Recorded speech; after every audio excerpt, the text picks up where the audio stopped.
My friends, what lays before you is the myriad knowledge of an unfathomable universe.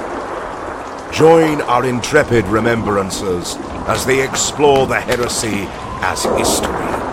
From deep within the farthest reaches of the great library of Tisca, we are the Heresy Grad School.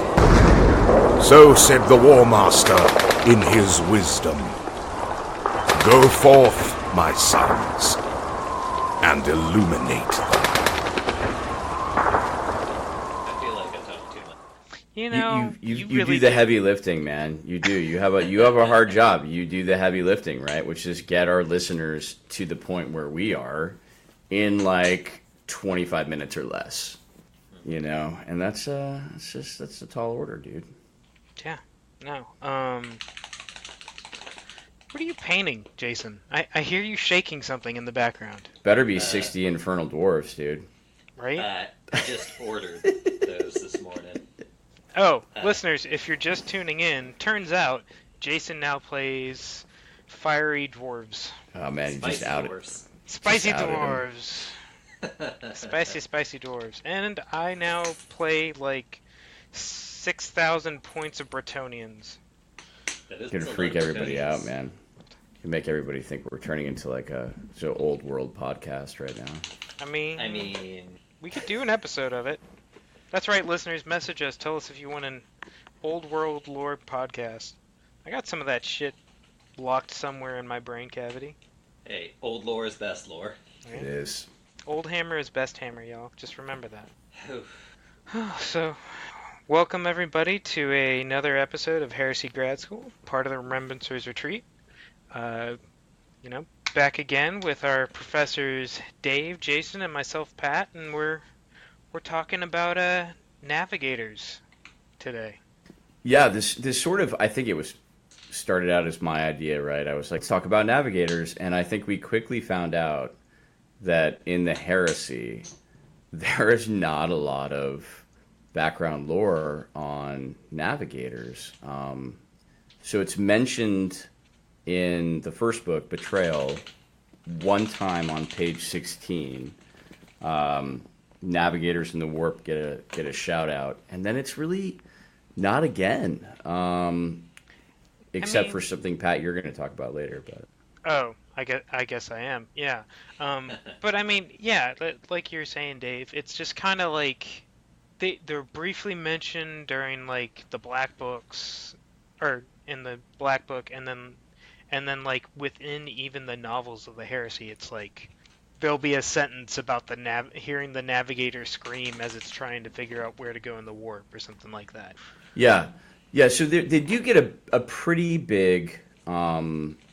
I would say they get like maybe not a main cast role, but they definitely get like a supporting cast role in the Outcast Dead, right? So the Outcast Dead, I think, brings them into sort of the center stage of at least one novel. But outside of that, yeah, I just don't think they get a lot of airtime, and which is part of the reason we wanted to look into that, right? At the very beginning. I mean, yeah.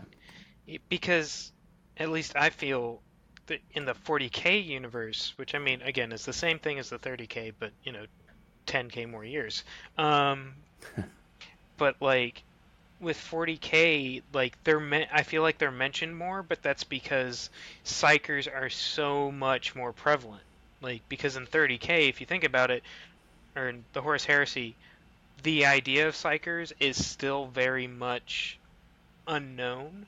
Like how we were talking about the pre-Prospero Thousand Suns, like their abilities and their knowledge was mostly kept secret. Well, yeah, no, I mean, you look at like the Heresy or the Horus Heresy, right? So Right. it's the Unification Wars, the very end of the Unification Wars, the Great Crusade, which was all of 200 years, and the Rebellion, right? Horus's Rebellion, which was all of 15 years.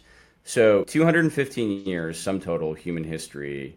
You go from Dark Age to Enlightenment, and I think the majority of humanity is still fairly ignorant to the warp, the psychic potential, like latent psychic potential within most humans, and then the navigators, which are a stable mutation, right, of the psychic potential, right? So the navigator gene is something we'll get into a little bit.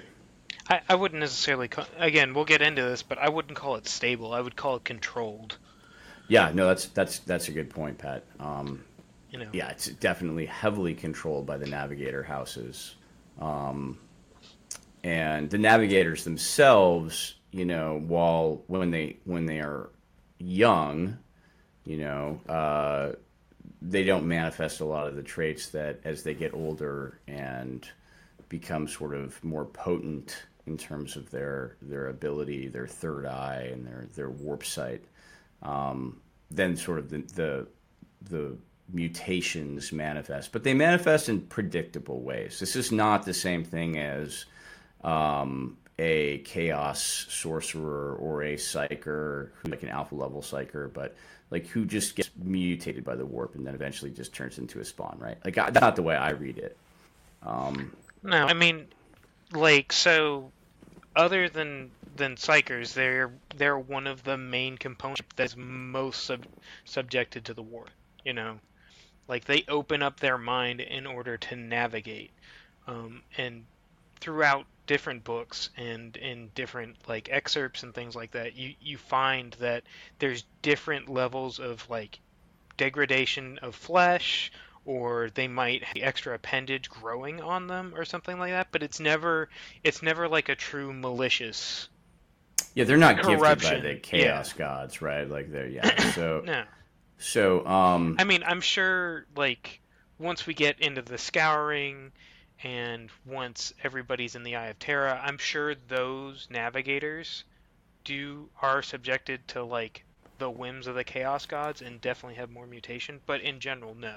You know, you're not going to come out with like suddenly you're going to turn into this giant fleshy monstrosity kind of thing. Yeah.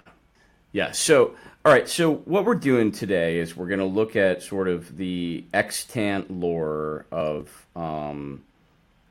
navigators or the Navis nobility in the Horus Heresy. And so our reference is going to be Book 1, Betrayal, page 16.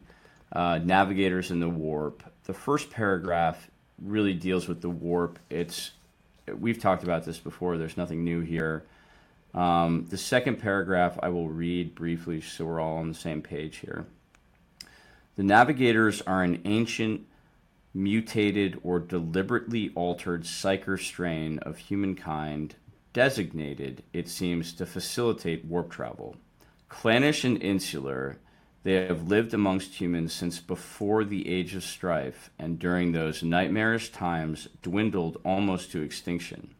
It is not known how the Navigators first came into existence, though some suspect, paradoxically, the hand of the Emperor, if not in their creation, then perhaps their recreation and certainly increase in numbers, as their houses gathered to him and pledged him fealty after his conquest of Terra. Navigators are genetically empowered to see into the warp directly without risking instant insanity or death, and hence guide a vessel as it attempts to plot a course in that otherworldly dimension. This is possible because psychers of all kinds, navigators included, use the warp to empower their gifts, and to this role of seeing, the navigator is uniquely adapted. A human ship without a navigator to guide it cannot hope to travel far without quickly becoming lost in the maelstrom and destroyed. Even so, a navigator's natural ability only enables them to chart relatively short journeys through the warp with any degree of certainty, particularly where the immaterium is in tumult. But combined with the Emperor's creation of the great beacon known as the Astronomicon, the navigator's range was greatly expanded, and without them, the Great Crusade would not have been possible. So that is your basic navigator lore. That's like textbook 101 kind of stuff, right? So we'll get into some of the sort of the esoteric references to navigators, sort of the apocrypha. I'm going to reach back sort of into the early White Dwarf days. So there's a White Dwarf article that came out in White Dwarf 140, which is 1991, I want to say. Rick Priestley, Jervis Johnson, the very first references that I think I could find on the Navis nobility, and it's pretty cool. But I don't know, Pat, what do you think? Jason, just from that reading, you guys have any comments on sort of what we know? I think part of what caught my attention is that it is. There we go. It is kind of interesting starting out that the Navis nobility dwindled during the Age of Strife, because on Terra, what we just talked about a couple of episodes ago, is there was a huge upswing in psychic activity, in mutations, all sorts of witchery going on, and it's part of that kind of huge upswing in psychic potential that was causing a lot of problems on Terra in the first place. So it's interesting that Navigators, which are kind of like a very teeny specific, type of psyker, were actually dwindling, where all sorts of other psychic manifestations were on a drastic upswing. That's a really good point, Jason. So it sort of speaks to the fact that this Navigator gene is very specific and really not tied to the warp in terms of like warp fluctuations. So the psychic potential within the Navigators is not really altered by, like a warp storm just like coming into existence. I mean, but So- that also comes from, there's entire houses of them. So if you look at it, it may have originated as a warp thing, but really it's a bred quality, It is absolutely a bread quality, Pat, and that's a good point. The last thing I wanted to just tell our listeners before we get off this sort of basic 101 Navigator talk here is, I think part of the reason why the Great Crusade and the expansion out of the solar system was even possible, and then also the conquest of Mars, and then the other, like the Jovian shipyards and the Saturnine Ordos, was possible is because the Emperor had navigators, right? So he was able. Jason, I think this was part of the deal, right, with Mars, is the what was it called? The first deal that they struck, right? The Treaty of Olympus. Yeah, the Treaty of Olympus, right? So yes, they believed he was the Omnissiah, right? In air Right. quotes. Did all of the Martian order believe that he was the Omnissiah? Probably not. But he came in with navigators, and so this was a huge win for Mars as well, because Mars was going to be able to go out and explore the galaxy, and try to find their lost colonies, right? This wasn't just the Emperor trying to reunite humanity. This was the Emperor bringing some olive branches along with the legions. Yeah. Because Two, oh, go ahead. one of the things we talked about way, way back during our Mechanicum episodes was that kind of the pairing between Mars and Earth was that Mars would supply the technology, Earth would supply the navigators and the people to crew those ships and technology. But Mars wasn't anything like idle. Dave, I remember you talking about how they were just flinging, explorer fleets out into the nothingness, just to hope something stuck, Yeah, they were definitely doing stuff. They were trying to be an empire Stuff was during the being Age of- done.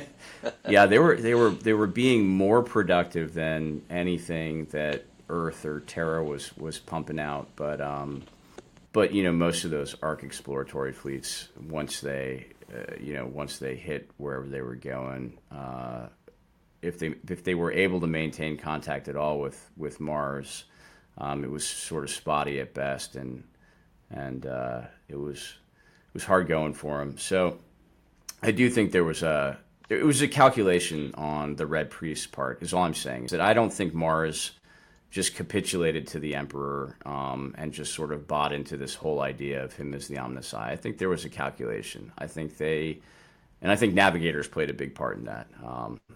Is sort of where I'm going with that. Oh yeah, most definitely. Because as we've already stated, for some reason you don't find Mechanicum Psychers. You know. Yeah, yeah, that's true. They're not often discussed if there are, if the Mechanicum is at all sort of doing that.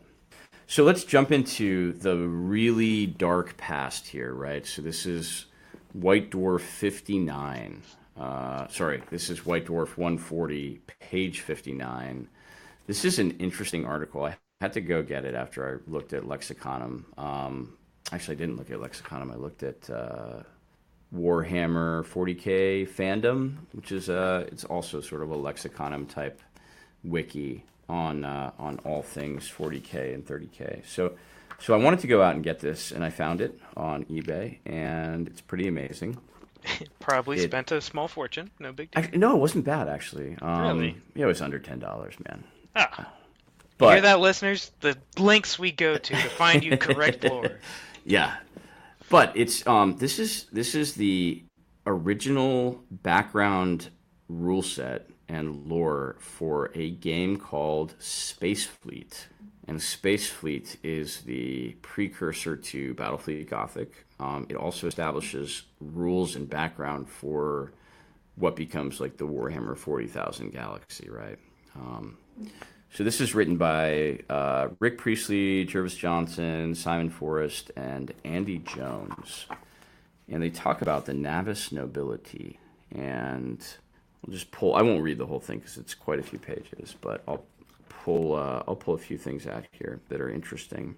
So the physique of navigators is unusual. The feature which distinguishes all navigators is the third or warp eye situated in the center of the forehead. Nearly all young navigators traditionally work in space as pilots. Over the years, they gradually increase their familiarity with the warp and their powers become stronger. This mental maturation may take as many as 50 or 100 years of spaceflight, but as navigators can live for 300 or 400 years, this is not a great proportion of their lives. As they grow more experienced, they also change physically. The white and iris of the third eye gradually vanished, leaving a single black pupil. The eye itself hardens, and the eyelids shrink, leaving a single staring orb. Often the navigator continues to grow more massive as he ages, and his ribs enlarge, becoming prominent as internal gills develop in the chest cavity. So that sort of talks about like their mutation along the way, and they turn into fish people, you're saying? Well, I think they turn into the thing from Dune, right? Like I think the Navigator house thing, yeah. Yeah, right. I mean, like this was sort of in the collective unconscious, right? In the early '90s, like the late '80s, early '90s, this was a thing that. Yeah, they turn into a giant fetus, is what they're trying to say. Yeah, like a giant brain floating in amniotic fluid. If anyone is curious what we're talking about, don't go watch the 2000s sci-fi original Dune. Go watch the original Dune with Patrick Stewart as Gurney Alec and Sting. Yeah, Sting, man. Yeah. Sorry, I'm a bit of a Dune head, but that's as far as I'll go. So this is where we get into a little bit of the navigator structure. All right, so they're very structured. They have a hierarchy, and this is important that we talk about because it's present even in the Heresy. Although I'm not sure to what degree, but it certainly becomes prevalent in the later millennia. So the most powerful navigators in each of the great families are called heirs apparent. This signifies that they may one day contend for the position of Paternova, the ruler of all the Navis nobility. The Paternova may come from any of the great families and from any social level within them. The heirs apparent are usually the oldest navigators, although not all develop in this way, and some navigators live out their entire lives without undergoing the physical changes described.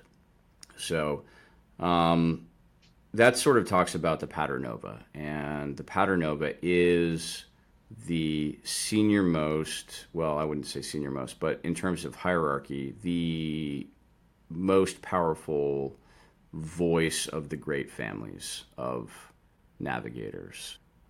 And there's something called the Paternoval Envoy, which sits on the Council of Terra, right? So he's one of the great lords, the Paternoval Envoy, which is interesting because the Paternova himself or herself is not actually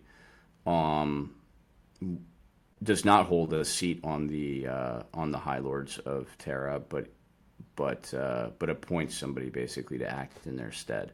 So that's a tradition that's been going on for quite a while. I couldn't find any reference to them being on the War Council, so I'm not exactly sure when they would have officially become part of the sort of the High Lords and the Adepta.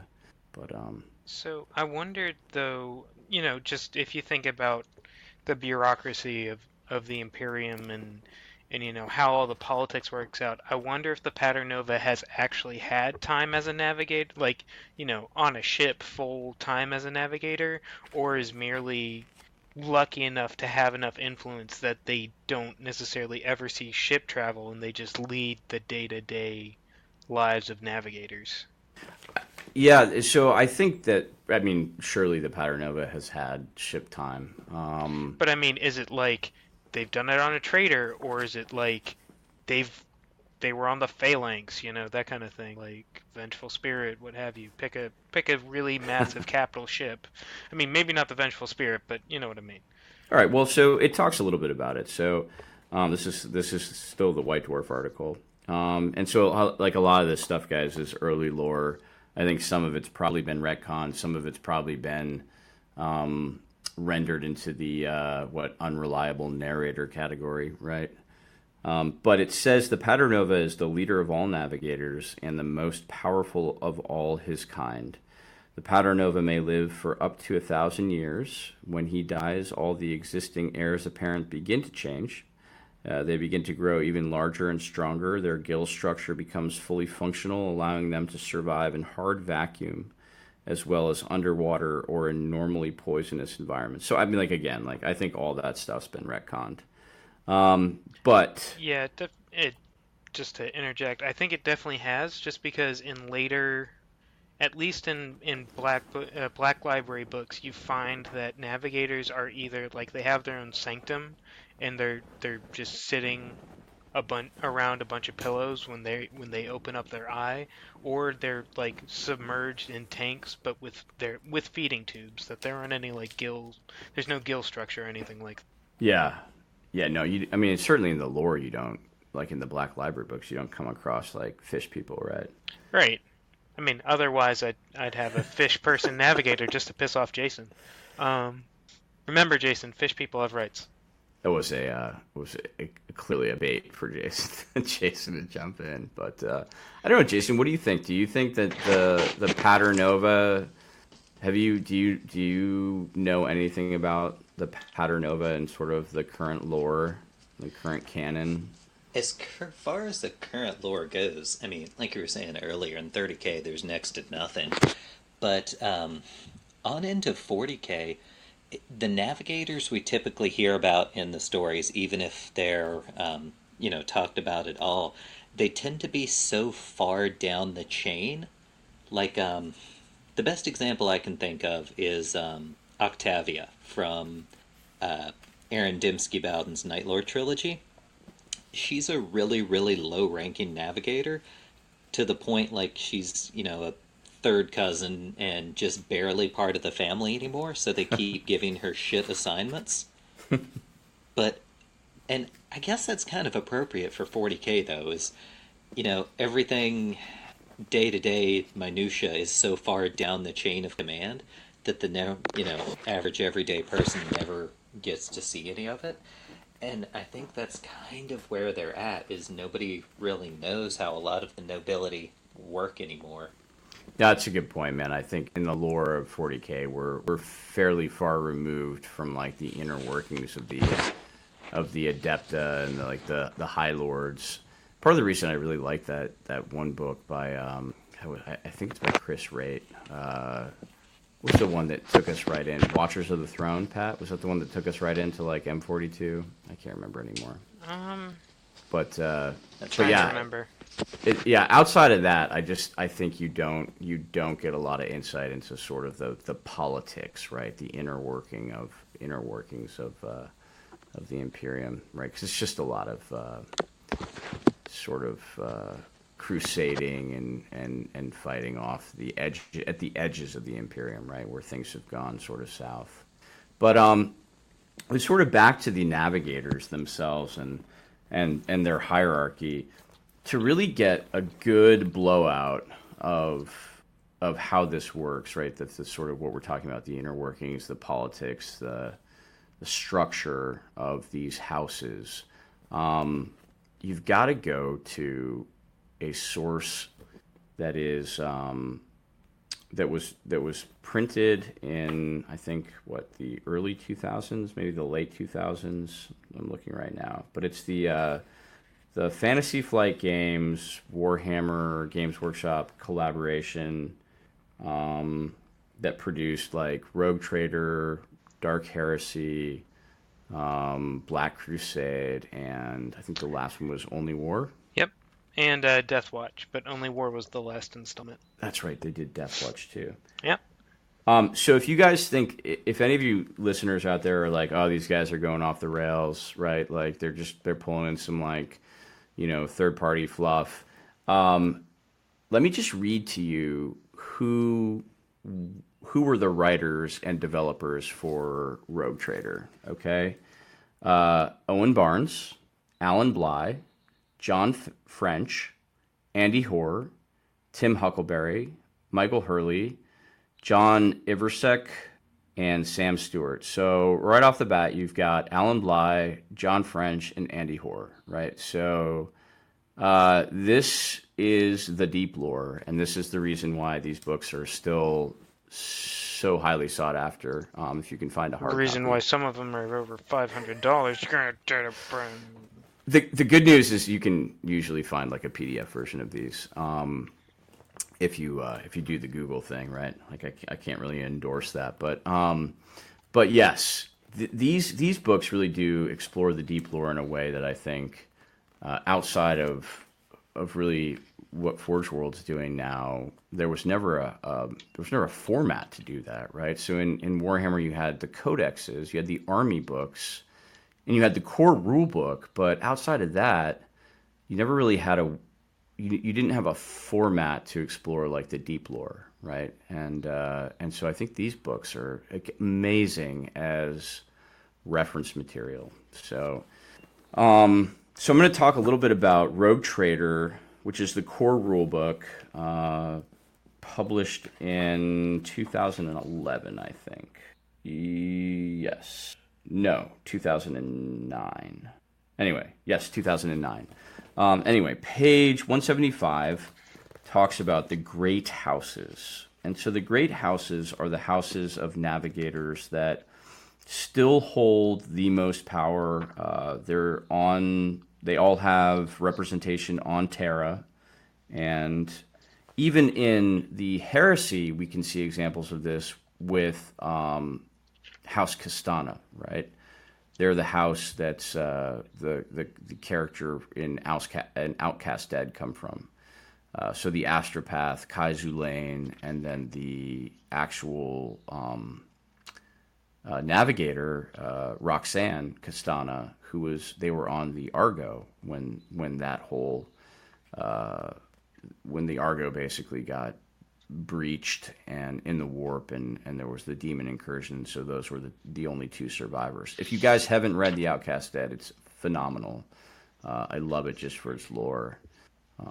It's one of those amazing heresy books that's just kind of overlooked, I think it's because it's basically background, right? Like it doesn't contribute to the plot arc very much. It's like a regular day on Terra kind of sort of book, Yeah, it's But I mean, that's why I read most of of the authors in in Warhammer lore, because it's you find it in Dan Abnett, you find it in Aaron Dempsey Bowden, you find it in so many other writers where they know that you want to know more about what's just going on a day-to-day level, and I think it's a perfect book for that. It is, and you're absolutely right, Pat. Like, so this was Graham McNeil. I feel like this was like his pitch to Black Library, which was like, let me write a book about Navigators and Astropaths and the Imperial Palace and Thunder Warriors. And But I think a good point to keep in mind is this is also the book where a World Eater punches through a custodian to tear his spine out, and then a Thousand Sun uses his head to unlock, security doors like Mission Impossible style. that's right. This is what are they called, Jason? The guys that are left behind. They're the ambassadors, aren't they? Well, they have a better title. They do.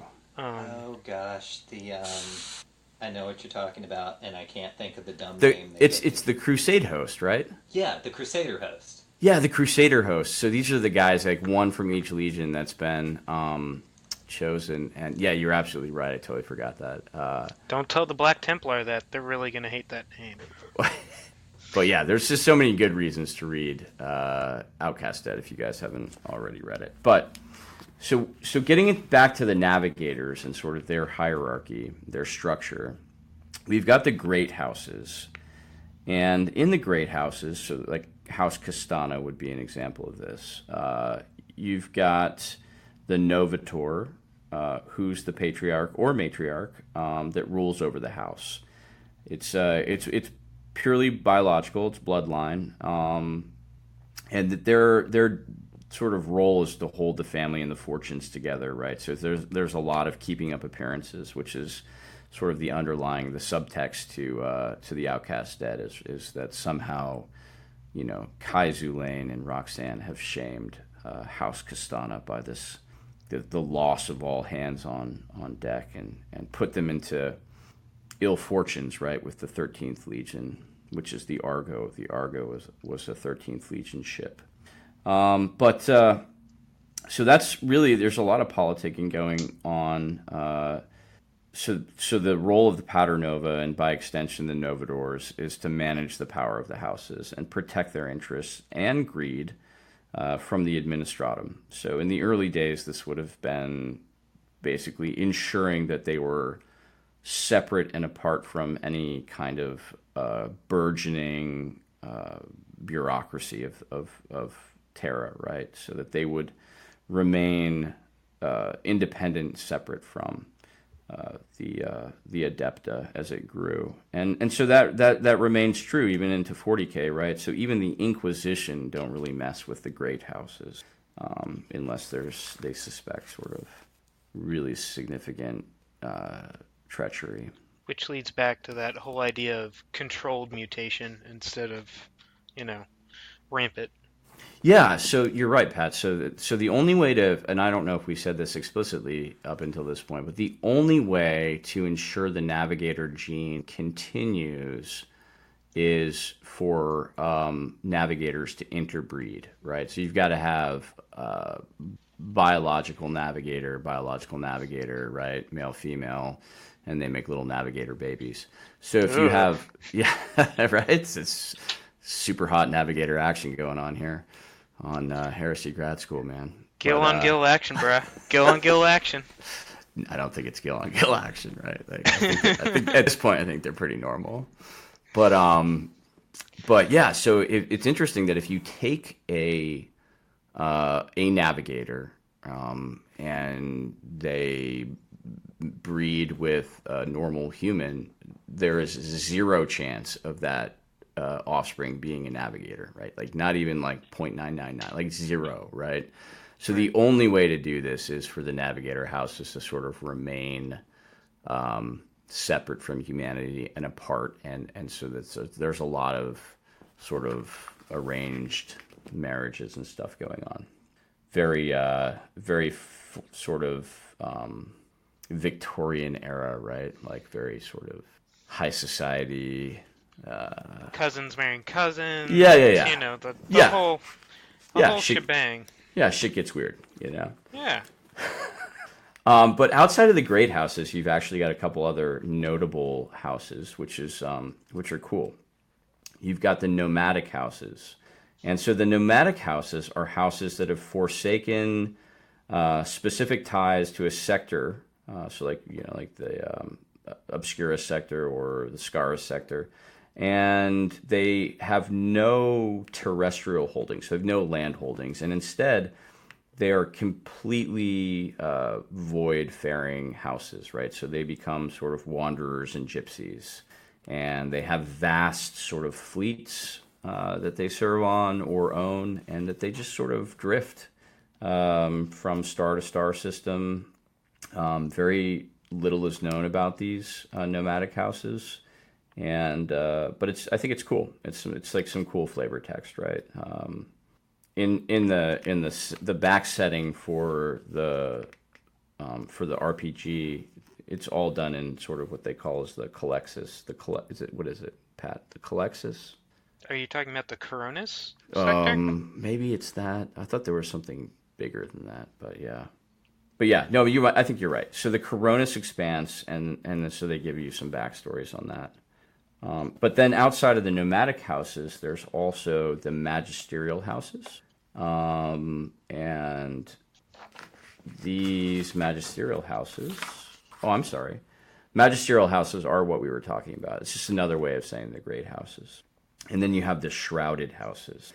And the shrouded houses have suffered great losses or shame, and they have moved their power base to the edge of known space. They're sort of clinging on by the barest of threads, and they may still be rich. They may still have skill and lore, but there's something in their past that just has blighted them, and they can't come back to like the inner domains of the Navigators. They're sort of exiled. They become beggar houses. So I think that's a really cool plot arc as well. Yeah. Actually, this is a perfect opportunity, Pat, to talk about the book that's coming out, which we didn't even know was coming out because we started talking about doing a Navigator section on Heresy Grad School before the Black Library even revealed, right? Oh, yeah, that's right. Wow. Completely forgot about that. But yeah, no, good point about the fact that, there's now going to be a Black Library book about it, which is kind of cool. It is kind of cool. I feel like it's like sort of serendipitous, right? We're like on the same wavelength. Serendipitous, vindicated, what have you. Yeah.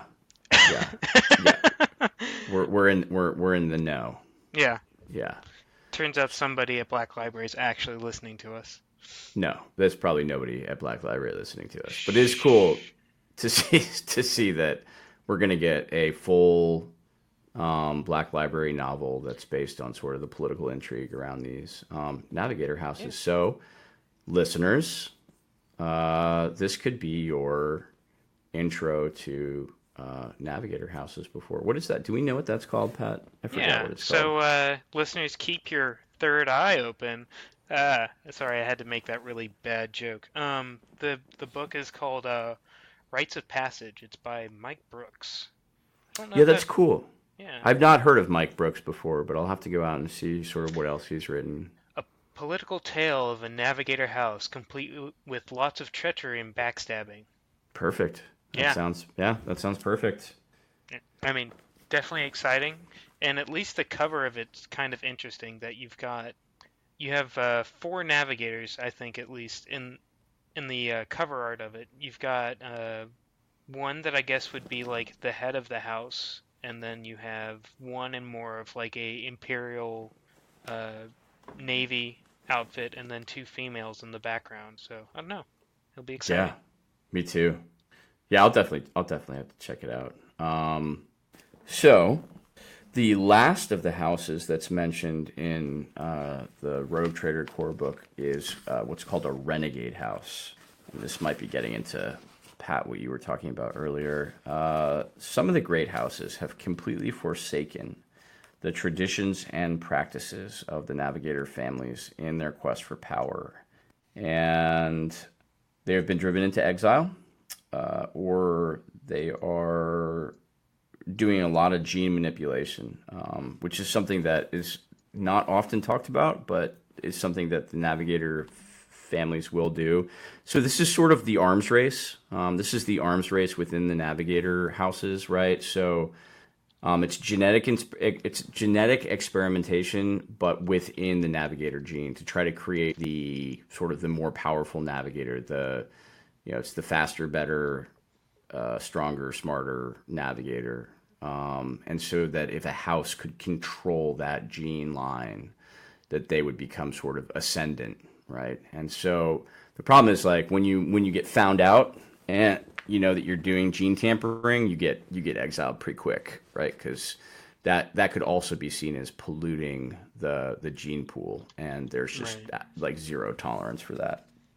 So and that's actually a way that the Inquisition could get involved, because like the Inquisition would not let a resource like the Navigators, which are critical for the Imperium to remain unified, to get basically tampered with.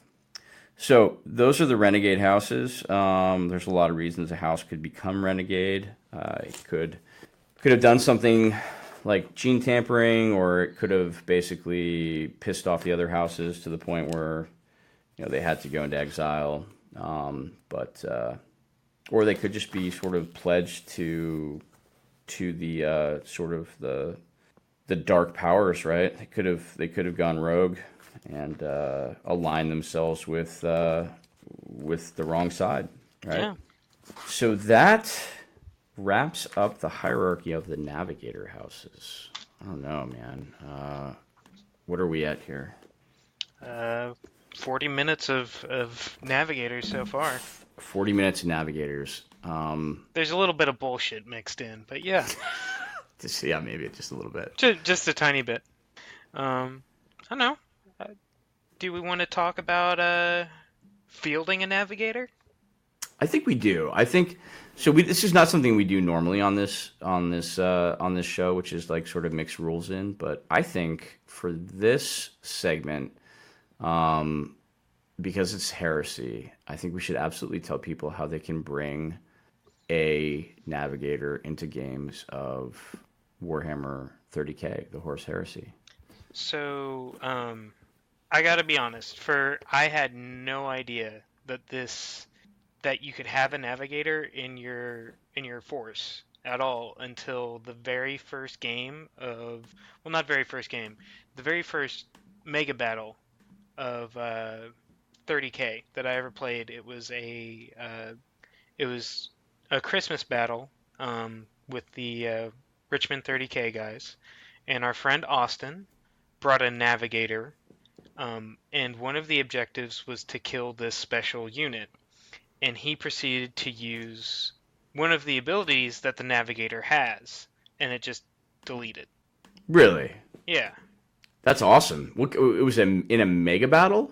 Yeah, I'm pretty sure he used the lidless stare against the special character is always Sinterklaas, if I remember correctly.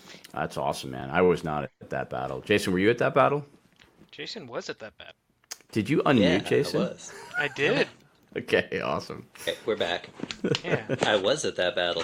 Yeah, you remember, like, Sinterklaas was in the middle of the board, and, like, Austin pointed his guy at him, and then just poof. I think that's the same battle. That was the first time I took the Flexomancer out, right? Yeah, and you killed a lancer, or not a lancer, a castigator. Yeah. But regardless, so Forge World does have rules for Navigators. You just have to go to the Forge World site and their downloads, and it's in the Horus Heresy section. It's the Expeditionary Navigator, and it's 50 points. It's a HQ option. It's not compulsory, and its stats are pretty meh. I mean, it's a human. It's a slight psyker, so I mean, you got a weapon skill of 2, ballistic skill 2, strength 3, toughness 3, 1 wound, initiative 3, 1 attack, does have leadership 10 because, well, it's technically a psyker, and then a 6-up save. I don't know how you guys want to do this. I can just go down the war gear, but Yeah, give us the options. Like what? Yeah, give us the war gear, the special rules, and the options. So options. it comes kitted out with like an Archaeotech pistol, close combat weapon, refractor field, and the Etherlabe, I guess, Etherlabe staff. Yeah. And its special rules are Navigator powers, which we'll go into, Fear, and Independent character. And then you can give it a Cyber Familiar, Nuncio Vox, or Digital Lab. And you can take it either on the side of the War Master or the side of the Emperor. It doesn't matter. But let me talk about this Etherlabe staff real quick. The flavor text is kind of fun too. The Etherlabe, mounted upon the Navigator's staff, is used to aid the bearer in plotting the tides of the Immaterium, detecting the etheric bow wave of any enemy approaching through it or disturbing it in any way. And so, essentially, like, if any, like, the rule is that should an enemy unit deep strike into play within 12 inches of the Navigator and their unit may make a snap shooting attack at the arriving unit at the end of that phase. That's pretty cool. Yeah, but if the enemy unit is entering by conjuration psychic powers, so like demons, these snapshots are carried out at the firer's normal BS rather than at BS1. Holy shit, dude. Yeah. So against Demons of the Ruinstorm, this guy, you put him in a unit, and anytime demons try to manifest, you're getting full ballistic skill. Yeah, within 12 inches of you, which, I mean, let's be honest, most demon players are going to try and put their demons right in your face, because of that whole, what's their rule, where they slowly die? That thing. That thing. But, so, let's go into the Navigator's powers, though. These are kind of cool. Navigators have a range of powers, one of which may be attempted in the phase indicated, so long as the Navigator is not engaged in an assault. These powers don't count as psychic powers, and the Navigator doesn't use warp charge points, or have access to any psychic discipline. However, the Navigator does count as a psyker for the purposes of rule that work against psykers, such as hatred or weapons that do additional damage. So, I mean, that kind of speaks to the idea that, like, Navigators are psykers, they're just not as bad as astropaths or normal psykers, librarians, what have you. But, like, so in order to do these abilities, you have to roll, you choose the power, and then you roll a leadership test. And if the test fails, you can't do any of his powers, and he and the unit he's in are pinned. So, hold on. Hey, Jason, help me out here, man, because it's been a while since I played Thousand Suns, and I forget how this psychic phase works, right? So during the psychic phase, you roll dice, right? Come again? During the psychic phase, you have to roll dice? Well, yeah. I hope so. Isn't that generates your that's a sort of open-ended question there. But like you have to roll dice to generate your warp charge pool, right? So every psyker generates power die based on his level. Mm-hmm. And in addition, whatever player the active turn it is, rolls a single d6, and that number is the number of dice that are generated for both you and your opponent, in addition to whatever your psykers generate. So, in this case with a Navigator, it is a psyker only in name. It doesn't have a warp level, like it doesn't have a level, so it doesn't generate you any dice. More or less. So then it does not generate your opponent any dice either. Correct. Interesting. Because all of its abilities are based off of your leadership roll that you take to do them, or that you take to do the first one. And so, like, for example, you have 3 different powers with the Navigator. You have the Lidless Stare, Warp Prescience, and Etheric Disruption. So the lidless stare, which is probably the best one. The navigator opens their third eye and turns their baleful gaze upon the enemy. Those not quick enough to turn their heads are assailed by the unreal light of the immaterium and rendered shriveled husks in an instant. So it's used in the controlling player shooting phase. It counts as a shooting attack. You place a template as if the navigator was shooting a template weapon. So in this case, I'm assuming it's a flamer. Yeah. A flamer template. Every infantry type model, friend or foe, under that template must pass an initiative test. If they fail it, it's a instant death wound with no armor saves. That's amazing. Yeah. You got to be kind of close to use it, but still. I mean, it's good. Yeah. And then warp prescience. The navigator draws upon their ability to read the ebb and flow of fate, to predict events about to take place, and to subtly influence them using the power of the Navis nobility. And this is at the beginning of the enemy shooting phase. Shooting attacks directed at the navigator and their unit. Any shooting attacks directed at the navigator and their unit, that player during that player's turn are made at -1 ballistic skill. That's pretty good. Yeah, that's not bad. And then etheric disruption. Navigators understand, as few others can, that to perceive a thing is to alter it. By casting their gaze into the churning depths of the abyss, they disrupt it for any who would draw upon its power. So you use this at the start of your turn. Until the beginning of the next player's turn, all psychers, friend or foe, roll 3 dice and discard the lowest results for the purpose of Perils of the Warp. Okay. Yeah. That's pretty good. I mean, I think probably the best one out of there is the lidless stare, but I mean, they all have their uses. Yeah. Yeah, and actually he's not bad because, Pat, if you give him... He comes with a refractor field, right? Yeah. And so you give him a cyber familiar. He's got a 4-up invul, right? Isn't that what a cyber familiar does? I'm pretty sure. Jason, help me out here, man. That sounds right. Right, so this is a cyber familiar increases your invul save by 1, right? So yes, he also allows you to re-roll any characteristic test that is not leadership. Okay, so it won't work for leadership, but that it'll work for everything else. So that's good. Yeah. And then a Nuncio Vox. I don't know why you'd give him a Nuncio Vox. I mean, you're not going to put him anywhere that you want people to deep strike. Yeah, but he could act to line up artillery if that's your game. Yeah. Yeah. I mean, he's a cheap 50-point non-compulsory HQ, you know, and you can certainly beef him up for 15 points, an extra 15 points with a cyber familiar if you wanted to, but like giving him digital lasers seems a little silly. And he causes fear. Yeah, giving him... I don't know why you'd give him digital lasers, right? Yeah.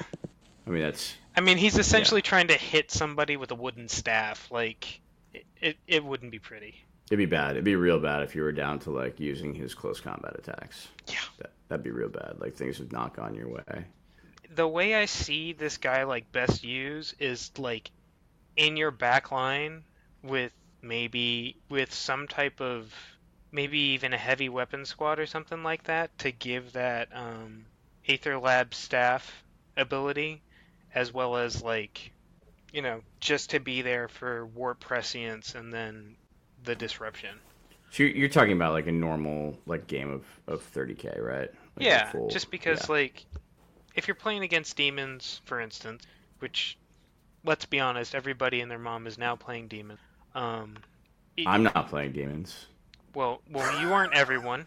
Neither is Jason, and you aren't moms. So there you go. There you go. But I mean, most demon players are probably going to want to put their demons right in your face. Yeah. No, I mean that's obviously that's the game, right? Because but I mean, they come out of the warp like super juiced. Yeah. So. But I don't. Oh, go ahead. Sorry. No, I mean I'm gonna 100% play this guy in Zone Mortalis, which is where I think he really shines.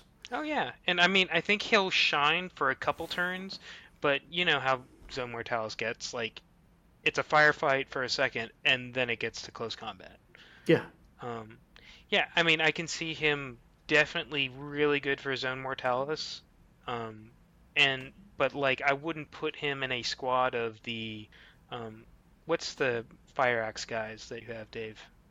The Solar Auxilia, Venatari? Veltaris Storm. Right. So like I wouldn't put him in a unit with them inside of a termite, you know?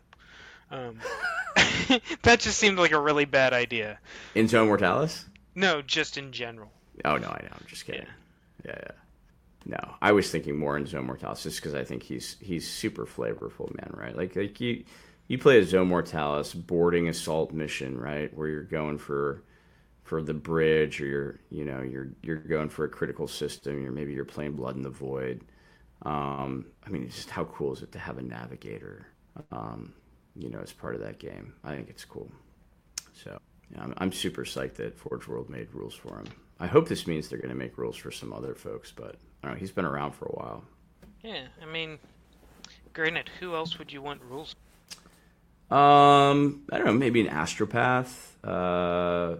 Maybe like a cheap level 1 psyker kind of deal. You think? Yeah. Or... Yeah, I don't know. Just I like seeing some of the sort of the more esoteric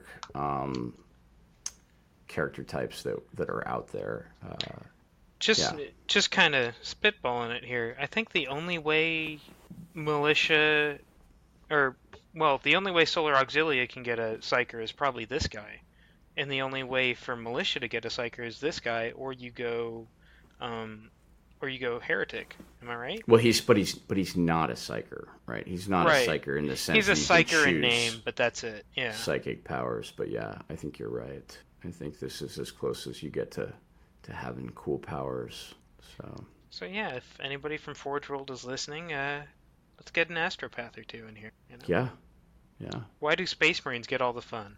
I mean, they don't. But no, that's it. That's it for me. Think about adding a Navigator to your ZM list if you're going to Nova. I know I am. Yeah, if you guys want to explore further, there's some suggestions for further reading. I would definitely read Outcast Dead, and then this is cool, Pat. I wanted to mention this just really briefly. Yeah. So in Imperial Armor 9, which is the Badab War. God, I love that book. So good, right? So for those of you who don't know, Badab War was Alan Bly. Like, he wrote that. He wrote part 1, he wrote part 2. That was his. So if like the Horus Heresy is his like magnum opus, I would say that Badab War is his like original genius, right? That's like him playing with what happens when like Legionis Astartes have a war. What happens when, like, and we're not talking Black Legion or corrupt legions, or we're talking about loyalist legions fighting other loyalist legions. Or they think they're loyalist. Let me put it that way. Right. It's a civil war. It's a civil war, and they're not legions. They're chapters because 40K. My bad. But yeah. So what happens? And so on page, what is it? Page 36. There's a little call-out box on warp navigation, and I'm not going to read it because we've already gone long in this episode. But on the bottom, there is a little picture, and it says Nostromo Navigator House. And Nostromo being one of the Navigator houses that ostensibly participated in the Badab Wars, right? Yeah. Guess where else Nostromo, House Nostromo appears? Drum roll. Right? In Rogue Trader, the core rulebook. Yeah. So if that leaves any doubts about sort of the legitimacy of the Rogue Trader and the other RPGs that were done, it should be none. So that is a little Easter egg that I found that links Imperial Armor back to Rogue Trader. Very sort of esoteric. House Nostromo is really not mentioned much after that. They seem to be, I would say, one of the shrouded houses. They're sort of a dark past and a very cool lore rabbit hole to go down if you guys want to read some more on Navigator houses. But And if you want to look at cool Space Marine chapters that have yet to go Primaris, go take a look at the Carcharodons, because they are badass, and Tyberos is my homeboy. So, no big deal. But Yeah. I will say, like, with the third-party Fantasy Flight books, they really are a solid resource. Like, I know Black Crusade has stuff directly out of, like, the Thousand Sun Black books. Yeah, and I think we're going to talk about him more on this show, just because, in lieu of having any other really reference material, right? And that knowing who wrote them, right? So Alan Bly, Andy Hoare, and just some of our, some of the other, like John French, right? The guy who wrote Solar War, the first Solar War book, wrote Rogue Trader. So I think given the sort of the authorship, Pat and Jason, I think we're gonna continue to sort of like look at them as well as a body of lore that's equivalent to, Imperial Armor or Forge Worlds, Horus Heresy series. Oh yeah, I mean, I would definitely call these as good as Black from a lore Without a perspective. doubt. Yeah, but I think that's it for us, guys. Any plugs, Dave? No, I am out of plugs. Thanks for listening. Yeah, Jason. Thanks for checking in, guys. All right. Thanks everybody for listening. I'll plug our Patreon real quick. Please go if you feel like it. Go sign up for Patreon. It helps pay the bills and keeps the lights on. But thank you all for listening, and I hope you all have enjoyed. Bye. Later, guys. Fuck off, Craig.